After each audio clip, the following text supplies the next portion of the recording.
상 만남으로 일하시는 하나님, 만남으로 일하시는 하나님이라고 하는 제목입니다. 먼저 말씀드리기 전에 함께 서론을 같이 살펴보겠는데요.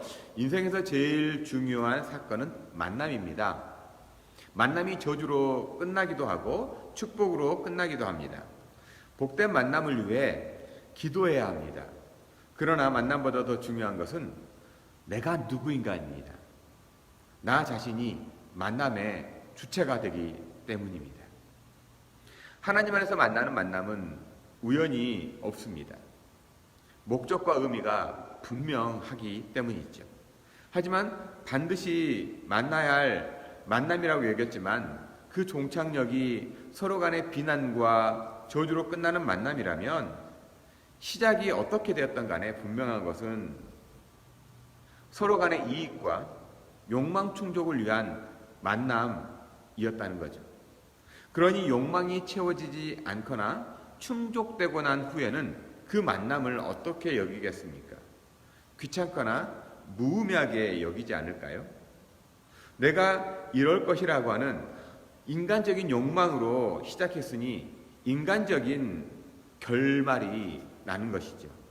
우리가 만남을 시작해서 축복으로 시작해서 축복으로 끝나는 만남이 있다면 하나님의 은혜 안에서 만나는 만남이지만 우리가 축복이라고 생각해서 만났지만 비난과 저주로 끝나는 만남이었다면 그 만남 가운데는 내 안의 욕망과 나의 사적인 그러한 이익을 위한 만남의 시작이었는지도 모른다는 거죠.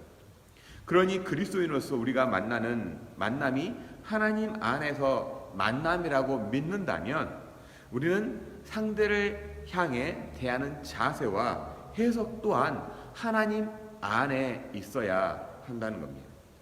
더 나아가 내가 만나는 그 만남을 통해서 내 삶의 이득과 욕망을 충족하기 위해 이용하는 것이 아니라 하나님이 드러나고 하나님이 소개되도록 하는 만남이라는 사실이 중요하다는 겁니다. 이러한 인식이 중요하다는 거죠. 그것은 이 만남을 인도하고 계시는 분, 이 만남을 갖게 하시는 분의 의도와 목적이 내가 주인공이 아니라 하나님이 나를 사용하셔서 하나님의 일하심, 이걸 신학적인 용어로 섭리라고 하는 거죠. 이 섭리를 계시하시고 있다고 하는 사실, 이 사실을 믿음으로 인정하는 행동이 태도로 드러나는 그 현장이 만남의 현장이라는 겁니다. 하나님 안에서 만나는 그 만남에는 분명한 하나님의 의미가 부여되고 하나님의 섭리가 드러나게 되기 때문이죠. 그런 의미에서 성도의 모든 만남은 하나님을 드러내는 만남일 뿐만 아니라 그 만남을 들여다보며 나는 과연 어떠한 사람인가를 인정하고 변화시키기 위한 하나님의 은혜인지도 모릅니다. 비록 그 만남이 쓰라린 아픔을 갖게 하던 이 보석처럼 빛나게 하던 말이 있죠. 내 자신을 돌아보면 내가 하나님 안에서 있구나 하는 만남이라는 겁니다. 비록 내가 그 안에서의 이익과 욕망을 시작했다고 한다는 것, 그걸 발견할 수만 있다면 그것도 또한 하나님 은혜 안에서 만나는 만남일 수 있겠다라는 거죠. 그러니 매 순간 만나는 모든 사람 안에서 하나님을 발견하고 하나님을 드러내는 그리스도인이 되기를 축복합니다. 오늘 말씀은요, 이스라엘의 초대 왕인 이 사울이 세워지는 과정을 그리고 있는 내용입니다. 사무엘과 사울이라고 하는 사람이 만나는 장면이죠. 이 만남을 위해 어떠한 일이 발생했는지, 어떠한 만남들이 있는지가 기록되어 있습니다. 또한 만남을 갖는 사울이 어떠한 사람이고 어떤 가정 가운데 이스라엘 초대 왕으로 세워지는가를 그림처럼 설명하고 있는 그러한 말씀이 오늘 말씀이라고 할 수 있죠. 우리는 이러한 말씀을 읽으면서요, 단순히 사울과 사무엘과 사울이 만났다로 끝나는 것이 아니라 하나님께서 세밀하고 치밀하게 어떻게 사람들을 만나게 하시고 일하시는지를 읽어낼 수 있어야 합니다. 그러면서 오늘 말씀 1절과 2절을 한번 같이 읽어보도록 하겠습니다. 1절과 2절 보면 베냐민 지파에 기스라 이름하는 유력한 사람이 있으니 그는 아비엘의 아들이요 스롤의 손자요 베고렛의 증손이요 아비야의 현손이며 베냐민 사람이더라. 기스에게 아들이 있으니 그의 이름은 사울이요 준수한 소년이라. 이스라엘 자손 중에 그보다 더 준수한 자가 없고 키는 모든 백성보다 어깨 위만큼 더 컸더라. 사울이라는 한 청년을 어떻게 소개하고 있습니까? 요즘 말로 하면 그의 가정은 유력한 집이라는 것을 알 수 있는데, 요즘으로 하면 사울은 금수저 집안에서 태어난 형제라는 걸 알 수 있습니다. 또 이러한 집안에서 사울이라고 하는 아들은요, 부모의 기대가 담긴 아들이었다라는 것을 그의 이름을 통해서 알 수 있습니다. 그의 그 이름 사울은 히브리어의 원형인 이 간구하다, 요청하다고 하는 단어에서 파생된 이름입니다. 그러니까 이 간구를 해서 얻은 아들이 있죠. 하나님께 간절히 요청해서 얻은 그 아들이 바로 이 사울이라고 하는 이름 안에 담겨진 뜻입니다. 거기다가 이 사람의 외모를 어떻게 묘사하고 있습니까?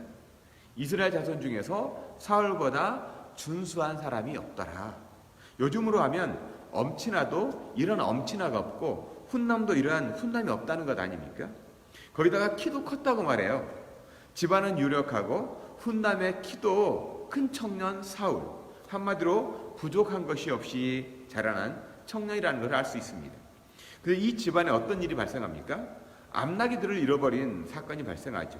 당시 암나기는 순나기보다 훨씬 값이 나가는 그러한 짐승이었습니다. 그러니까 집안에 귀한 그러한 이 자산이 되는 거죠. 근데 이 무슨 일인지 모르겠지만 울타리가 고장나서인지 어느 날 암나기 떼를 잃어버렸다고 말합니다. 그래서 뛰쳐나갔습니다. 뭐 발 달린 짐승이니까 어디든지 갈 수 있겠죠. 요즘으로 하면 농사 짓는 트럭터를 여러 대를 한꺼번에 송두리째 잃어버린 것과 같다고 할 수 있어요. 이런 일에 대해 아끼는 아들인 사울에게 암나기들을 찾아오라고 아버지 키스가 명령을 합니다. 아버지의 명령에 사울이 어떻게 반응할까요? 귀찮은 기색이 없이 아버지의 말에 따라서 암나기를 찾아 떠납니다. 자신이 살고 있는 동네 한두 바퀴 휙 돌아보고 안 보이는데요? 뭐 찾을 수가 없어요. 그렇지 않습니다. 사울은 사절의 말씀을 따라보면 대략 한 40km, 한 100리 정도 되는 길을 샅샅이 찾아봅니다. 이러한 사울을 보면 일을 허투루 하는 사람이 아니라는 걸 알 수 있죠. 자신에게 맡겨진 일을 위해 먼 길을 마다하지 않고 가는 그러한 사람이라는 걸 알 수 있습니다. 그리고 5절 말씀을 보면 그들이 숲땅에 이른 때에 사울이 함께 가던 사원에게 이르되 돌아가자. 내 아버지께서 암나기 생각은 고사하고 우리를 위하여 걱정하실까 두려워하노라 하니라. 며칠을 돌아다녔을 겁니다. 그러면서 찾지 못하다가 갑자기 아버지가 걱정이 되는 거예요. 우리보다 이 나기보다도 이 우리들을 더 걱정하고 계시는 거 아니야? 라는 생각이 번뜩 드는 거예요. 이러한 사울을 보면 아버지의 마음까지도 헤아리는 청년이라는 걸 알 수가 있죠. 암나기는 고사하고 우리들을 더 걱정하고 계시겠구나. 돌아가자라고 이 사환 일명 몸종에게 이렇게 이야기합니다. 그런 의미에서 사울에게 어떤 단점이나 흠을 잡을 만한 것이 있습니까? 없습니다. 유력한 집안에서 기대를 받고 자란 이 청년, 그러다 잘생기고 훈남에 또 이렇게 준수하기까지 한 이 청년 아닙니까?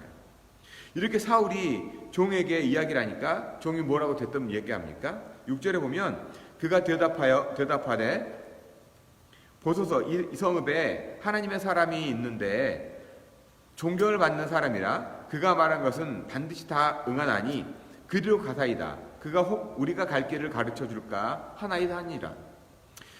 종이 우리가 지금 들어온 이 숲 땅에는 하나님의 사람이 있다는 거예요. 우리가 지금 찾지 못하는 암나기들이 어디에 있는지 알려줄지 모른다. 그러니까 한번 가서 물어보자라는 거죠. 오히려 이 지쳐있는 사울에게 종이 막 독려하는 거예요. 더 적극적으로 암나기들을 찾아봅시다. 여기에는 하나님의 선견자가 있어가지고 암나기의 행방을 알려줄 수도 모르지 않습니까? 한번 가봅시다. 이렇게 종이 이야기하는 거죠. 사실 암나기를 찾는 일에 있어서요, 종은 이렇게 적극적일 필요가 없어요. 아무런 책임이 없어요. 주인인 이 사울이 전적인 책임이 있어요. 그럼에도 불구하고 이 종이 최선을 다해서 이 주인을 독려하는 모습을 보게 됩니다. 주인인 사울을 따라다니고 사울이 하자는 대로 하면 되는 사람이잖아요. 그런데 갑자기 이름도 나오지 않아요. 이 몸종인 이 종이 사울에게 암나기의 행방을 물어볼 만한 하나님의 사람이 있다고 오히려 더 적극적으로 소개하더라는 거죠. 이러한 종을 통해서 하나님께서 어떻게 역사하는지 여러분 보고 계십니까? 보이십니까? 하나님께서 어떻게 이런 종을 통해서 역사하고 계시는지 이게 보여지십니까? 우리는 종종 사울이나 또 나중에 나오겠지만 다윗을 통해서 혹은 이 사무엘 같은 성경의 인물을 통해서 하나님은 일하고 계신다고 쉽게 믿고 그러한 사람이 되겠노라고 다짐할 때가 종종 있습니다. 그런데 그리스도인이란 어떠한 사람인가를 확연하게 보여주는 인물이 이름도 빛도 아무런 흔적도 남기지 않는 이러한 종을 통해서 일하고 계신다고 하는 이 사실을 보게 되다라는 거죠. 성경에는요, 이처럼 드러나지는 않지만 중요하게 쓰임받는 사람들이 종종 등장합니다. 단지 우리의 기억 속에 없어서 그렇지, 예를 들어 아람의 유능한 장군이었던 나아만이요. 그가 불치병인 나병에 걸렸을 때 그 집에 붙들려온 히브리 여종이 있었죠. 그 여종이 우리 동네 가면 하나님의 사람이 있어서 그 사람을 만나기만 하면 나을 텐데 라는 이 말을 들었잖아요.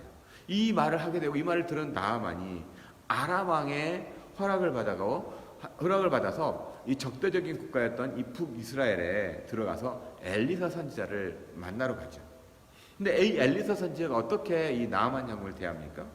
뭐 나와서 만나주지도 않고 요단강에 가서 7번 몸을 씻으라고 이야기만 합니다. 이때 나아만이 얼마나 화를 버럭버럭 냅니까? 나와보지도 않고 저 작은 또랑에 가서 내 몸을 씻으라고?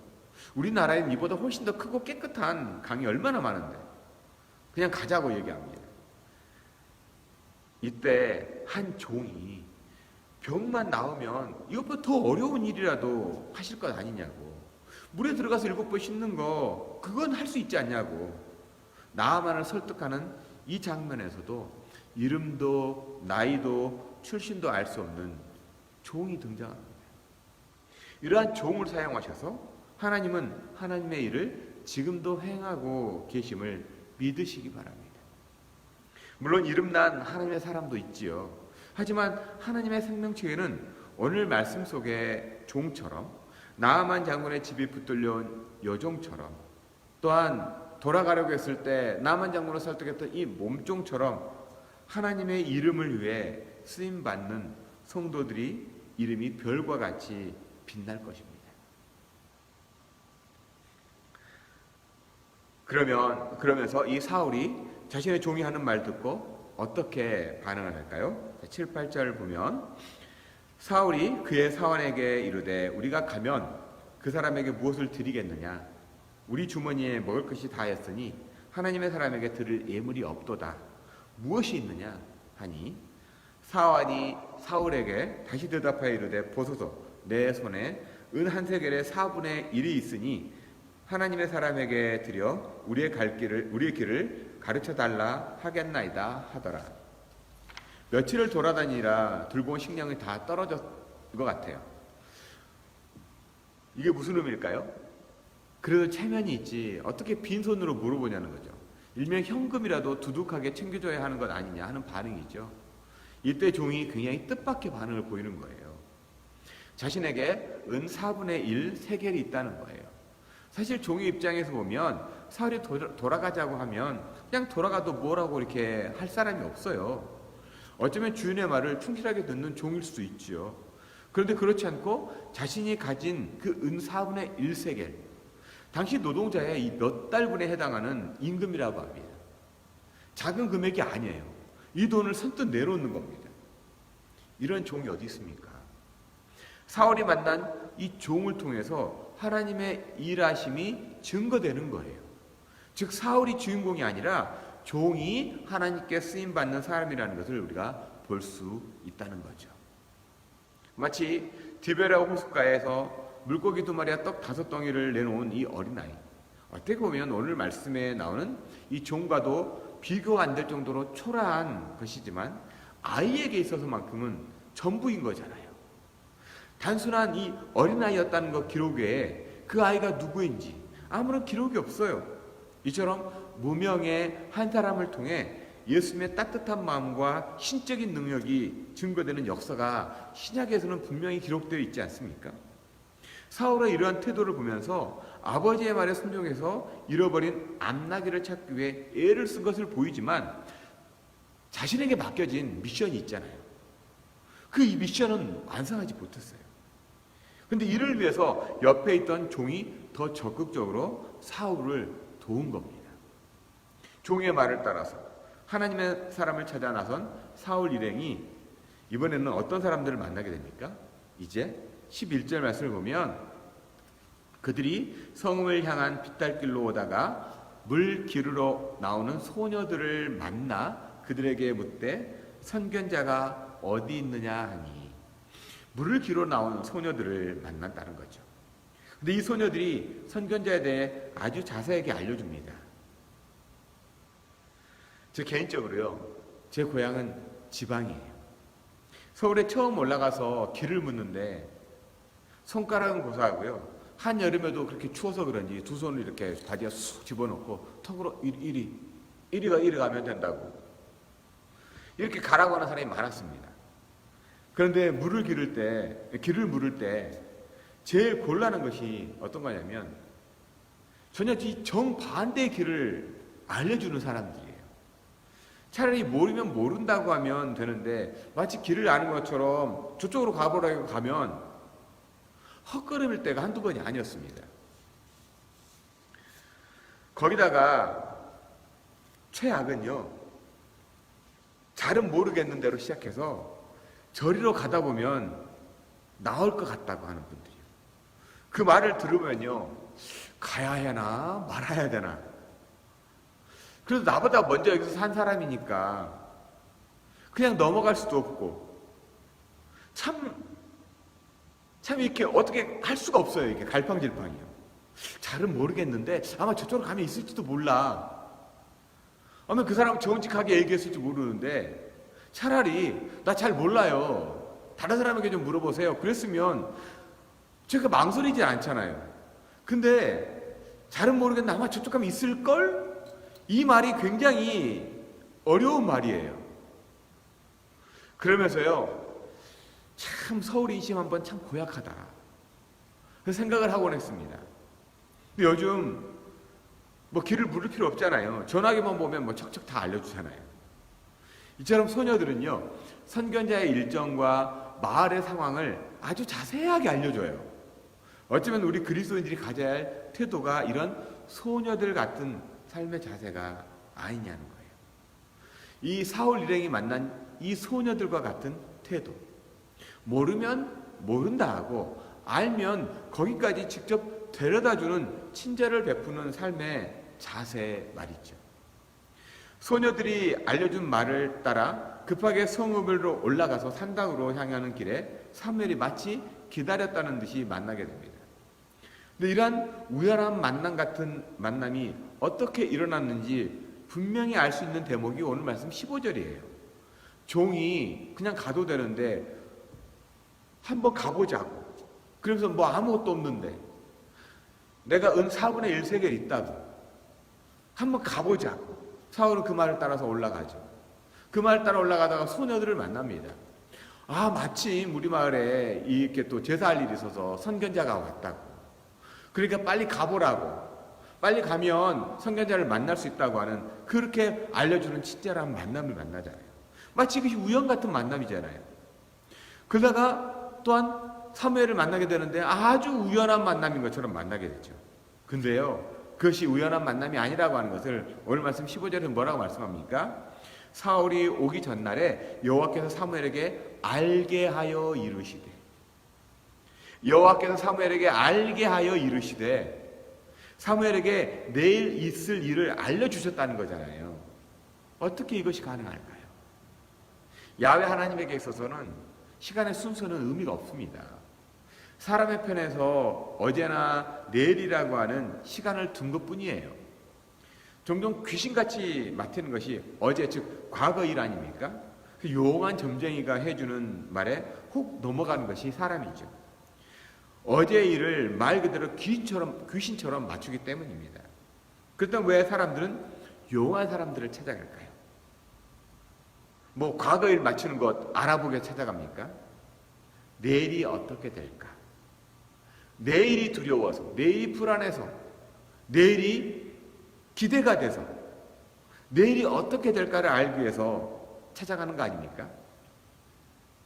누구에게도 말하지 않은 지난날 일들을 마치니까 당연히 누구도 알 수 없는 내일 미래를 알려주겠지 추정해서 복채를 두둑히 들고 가는 것 아니냐 하는 겁니다. 그래서 누군가는 손바닥에 왕자나 쓰고 있는 거 아닙니까? 근데 점쟁이 말대로 사람의 미래가 그렇게 됩니까? 귀신들의 영역은 어제예요. 과거입니다. 사람의 영역은요, 현재 지금이에요. 그래도 하나님의 시간은요, 묶이지 않습니다. 그러니 하나님과 동행한다는 것은 내 미래가 어떻게 될 거에 대한 기대나 희망이 아니에요. 사람의 영역인 지금 어떤 삶을 살아내느냐 하는 거예요. 과거가 있기 때문에 내가 있습니다만 그 과거가 현재의 나, 미래의 내 삶도 아니에요. 흘러간 과거를 안다고 지금의 나를 알 수 없고 더더욱이 미래의 나를 알지 못합니다. 그럼에도 과거의 나를 반추하는 것은, 뒤돌아보는 것은 지금보다 더 나은 나를 위해 필요한 일이지 발목 잡히고 미래로 나아가지 못하도록 굴레가 되기 위한 것이 아니에요. 하나님은요, 단순히 내 미래를 보장하는 분이 아니라 나 자신을 받아주시고 하나님의 자녀로 지금 살도록 인도하시는 분이라는 거예요. 지금 하나님과 동행하도록 인도하신다는 거예요. 그러니까 내일의 영역, 하나님의 전 영역에게 내어 맡길 뿐인 거예요. 그것이 두렵고 그것이 궁금해서 우리는 자꾸 복채를 두둑히 들고 미래나 과거나 알고 있는 그 용한 점쟁이들을 찾아간다는 거죠. 사울이요, 사무엘을 만나게 되죠. 그래서 어쩌면 사무엘의 입장에서는 만나고 싶은 만남이 아닐 수 있습니다. 이스라엘에 왕이 세워진다는 의미가 무엇을 뜻하는지 알기 때문이죠. 그럼에도 이스라엘 백성이 하나님을 향해 부르짖기 때문에 하나님께서 허락하신 일이라 마치 사울을 기다렸다는 듯이 만난 겁니다. 사무엘 선지자를 보면서요, 어쩌면 우리 신앙생활과 태도가 어떠해야 되는지 교훈을 받게 됩니다. 이스라엘의 가장 정점에 위치한 사무엘이에요. 사무엘은요, 이스라엘 민족의 지도자예요. 또한 왕을 바라보는 이스라엘과 왕을 세운다는 것이 하나님의 뜻에 온전히 부합된 것이 아니라는 것도 그는 알았어요. 온전하지 않다는 것도 알았어요. 그럼에도 사무엘은 자신의 생각을 의지로 발동하지 않습니다. 종종 이런 분들 만나잖아요. 말을 들어보면 참 그럴듯해요. 예전에는 이렇게 신앙생활을 했는데 요즘 사람들이 변한 것 같다고 말이죠. 우리가 신앙생활을 했을 때는 모이기를 피하는 사람들의 어떤 습관과 같이 하지 말고 오직 권하여 그날이 가까움을 볼수록 더욱 그리하자라고 하는 이 히브리서 10장 말씀을 따라서 그렇게 모이는 일에 힘썼는데, 우리는 그 말씀을 따라서 그 말씀 문자 그대로 정말 모이기에 힘썼는데 요즘 사람들은 말씀대로 안 한다고, 변질된 것 같다고, 그러면 안 된다고, 하나님의 말씀이 여기에 있기 때문에 그러면 안 된다고, 더 많은 모임을 교회에서 가져야 한다고 목소리를 높이는 분들이 계시지요. 어쩌면 원론적인 부분에서 합당한 말씀이지만 코로나19로 모임을 가질 수 없는 이런 상황에서까지 이 말씀을 문자적으로 지켜야 하냐는 겁니다. 분명히 세상을 주관하는 분은 하나님이세요. 공중 권세 잡은 자 아래 놓여 있다고, 그렇기 때문에 사단의 계략이라고 말하면서 우리는 광화문 광장에서 모이겠다고 고집을 피우는 분들로 인해 얼마나 많은 사람들에게 피해를 주었습니까? 얼마나 많은 사람들에게 하나님의 이름이 농락당하고 조롱당하고 또한 비판을 받았습니까? 이로 인해서 교회가 얼마나 많이 욕을 먹었습니까? 우리 만남이 하나님의 선하심을 드러내는 것이 아니라 오히려 조롱과 비하, 욕먹을 일이라면 그것이 과연 말씀대로 사는 삶이냐 하는 거예요. 히브리서의 말씀대로 사는 삶이냐 하는 거죠. 이러한 부분에서 신앙을 어떤 박스, 틀 안에다가 묶는 책임이 일부 아주 소수의 목사들에게 있음을 인정합니다. 이처럼 갇힌 신앙으로 세상을 바라보게 되면 과거에 머물게 되고 용한 사람처럼 보일 수 있지만 미래를 여는 하나님의 사람으로 살아내지는 못합니다. 우리는 자꾸 과거에 대한 그 인식과 추억으로 현재를 해석해 보려고 하고 미래를 추측해 보려고 합니다. 아니요. 그럴 필요가 없지요. 하나님의 인도하심을, 하나님의 정말 말씀하심을 지금 현재 보여지는 만나는 사람들을 통해서 그것이 과연 하나님의 이름이 드러내지는가, 하나님의 나라가 어떻게 흥황하게 일하는가에 더 초점을 맞춘다면 과거와 현재와 미래 전부 다 주관하시는 하나님의 마음을 우리는 충분히 이해할 수 있고 또 그 마음을 이해하는 대로 따라 살아낼 수 있을 것입니다. 보세요. 오늘 말씀에서 사무엘은 자신의 신념과 같은 신앙을 고집하지 않습니다. 하나님께서 주신 말씀을 따라 사울 일행을 봅니다. 이때 어떠한 일이 일어날까요? 17절 말씀 보면 사무엘이 사울을 볼 때에 여호와께서 그에게 이르시되 보라 이는 내가 내게 말한 사람이니 이가 내 백성을 다스리리라 하시니라. 여호와께서 사무엘에게 이르시되 그 짧은 순간에 하나님께서 사무엘에게 말씀으로 말미암아 임한 거라는 거죠. 우리가 살면서요 통찰을 갖는다는 것은 단지 오래 살았기 때문도 아니고요 많은 지식을 습득했기 때문도 아닙니다. 하나님 말씀에 순응하며 살아가는 삶이 통찰을 갖게 합니다. 비록 신학적인 지식이 많다고 해서 하나님에 대한 통찰이 있는 것이 아니라 오히려 반대로 자기 주장만 강하는 분들을 종종 만나잖아요. 어쩌면 사무엘에게 있어서 사울을 만난다는 것은 자기 주장이나 자기 신앙을 고집하지 않고 하나님의 인도하심에 대한 순응 그 자체인 겁니다. 복음이 시대와 시대를 잇고 사람들 안에서 사람을 세워가는 가장 중요한 원천이죠. 우리 소스입니다. 우리는 복음으로 천국에 가기 위해 이 땅을 사는 존재가 아니에요. 복음이신 예수를 만나 지금 오늘을 누리며 살고 이 땅을 천국으로 바꾸기 위해 불림받은 만남의 공동체, 이게 교회이죠. 그래서 교회는 세상을 하나님의 나라로 변화시키는 최전방에 배치된 전쟁터입니다. 사람을 세우는 거룩한 터전이에요. 이를 위해 하나님은 사람을 보내시고 만나게 하십니다. 오늘 말씀 안에서 우리는 사울이 왕으로 세워지는 과정에서 세 부류의 사람을 살펴보았어요. 가장 가까이에 있는 종을 통해 자신의 이익이나 유익이 아닌 주인을 위하는 참된 마음을 통해 주인처럼 일하는 종의 모습을 만나게 됩니다. 그리스도인은요, 이 땅을 살아가는 주님의 종이지만 세상을 변화시키고 바꾸는 주인이기도 합니다. 하나님의 나라가 바로 이런 사람의 것이기 때문이지요. 다른 한 부류는 사울 일행을 향해 따뜻한 마음과 사려 깊음으로 만나주는 그 사람이들이죠. 사울의 표현대로 먹을 것도 떨어지고 초라한 모습이었어요. 이러한 사울 일행을 향해 경계하거나 낮춰보는 것이 아니라 무슨 사정이 있구나, 하나님의 사람을 찾는 거 보니까 이 사람들 분명히 무슨 사정이 있구나 하는 그 긍휼의 마음이 동기가 된 거예요.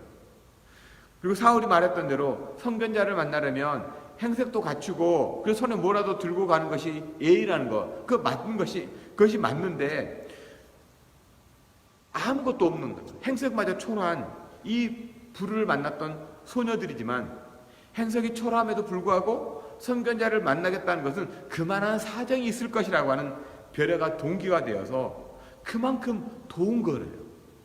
그렇게 배려와 긍휼의 마음을 가지고 지금 우리 마을의 사정과 또 선견자가 왔다, 빨리 가면 만날 수 있다라고 하는 거, 빨리 가보라고 하는 거, 저렇게 빨리 가보라고 알려주는 그 도와주는 그 세심한 배려를 우리는 만나게 됩니다. 우리는 우연한 만남을 통해서 그 사람의 누구인가를 드러내게 됩니다.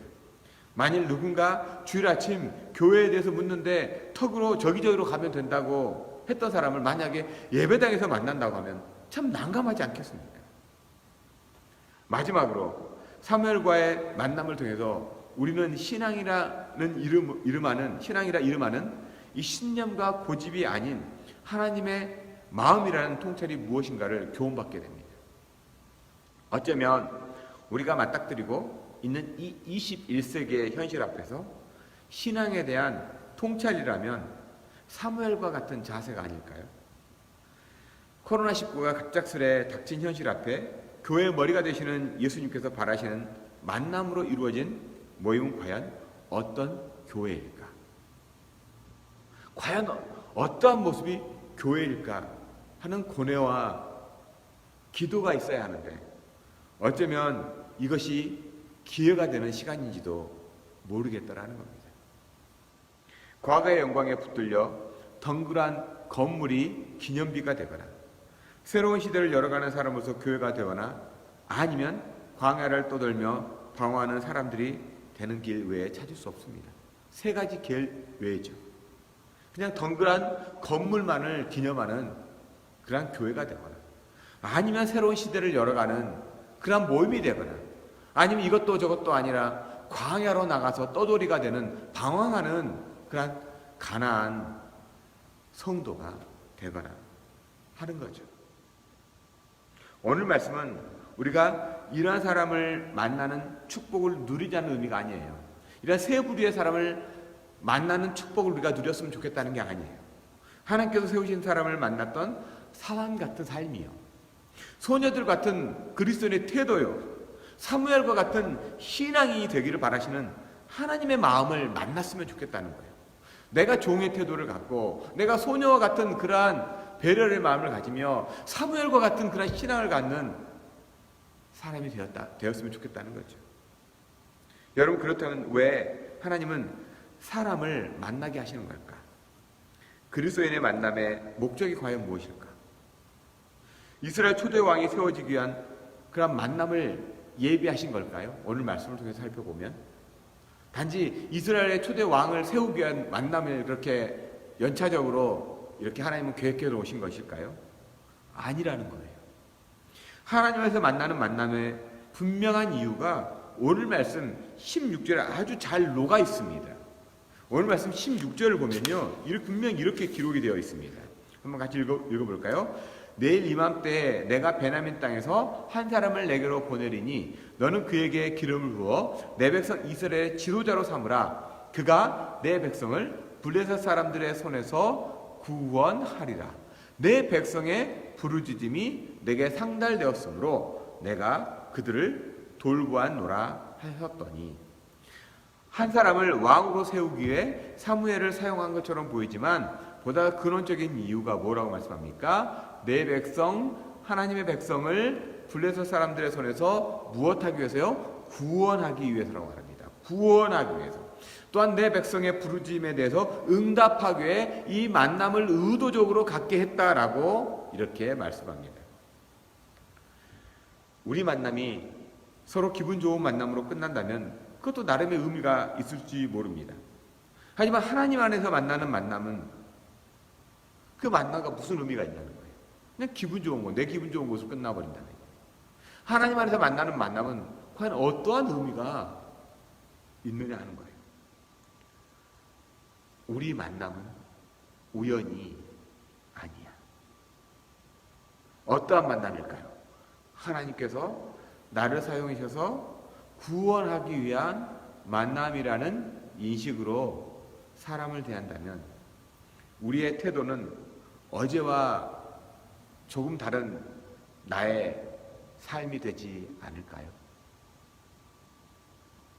우리는 누구나 다윗처럼 오늘 말씀에 등장하는 이스라엘 초대왕 사울과 같은 사람은 되지 못하지만 사람을 구원하시는 하나님의 손길로 사람을 세우기 위해 나를 사용하시는 예수님의 손길로 누구든지 만날 수 있는 그리스도인만큼은 될 수 있을 것입니다. 성경에 나오는 위대한 성경의 인물들처럼 살지 못할지라도 우리는 오늘 말씀에 나온 종처럼, 오늘 말씀에 나오는 소녀들처럼 우리는 삶을 살아낼 수 있지 않을까요? 한 주간 우리 앞에 놓인 길은 분명한 선택을 요구합니다. 바라기는 하나님의 마음으로 사람을 만나는 저와 여러분이 됐으면 좋겠습니다. 우리가 만들어야 하는 세상은요, 물질적 풍요와 공평한 세상이 아니에요. 하나님의 나라 그 자체입니다.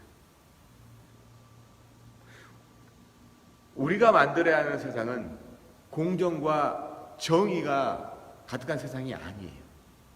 하나님의 나라 그 자체예요.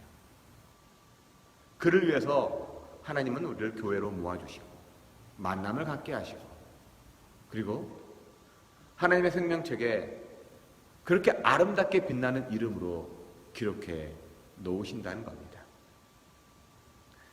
우리는 자꾸 성경의 위인처럼 인물처럼 살기를 바라는 마음이 있을지도 모르지만 그 모든 것 하나 다 내려놓고 과연 하나님께서 나를 어떻게 부르셨는가, 또한 앞으로 한 주간 어떠한 사람들을 만나게 할 것인가, 그 만남을 대하는 나의 태도는 어떠한 것인가, 오늘 종의 태도를 가지고 소녀들의 마음을 가지고 또한 내 기득권, 내가 가지고 있었던 모든 신앙의 연조들을 다 내려놓고 하나님 말씀하시는 것이라면 그것을 따라가는 이 사무엘처럼 만나는 저와 여러분들이 되기를 주님의 이름으로 간절히 축복하고 원합니다.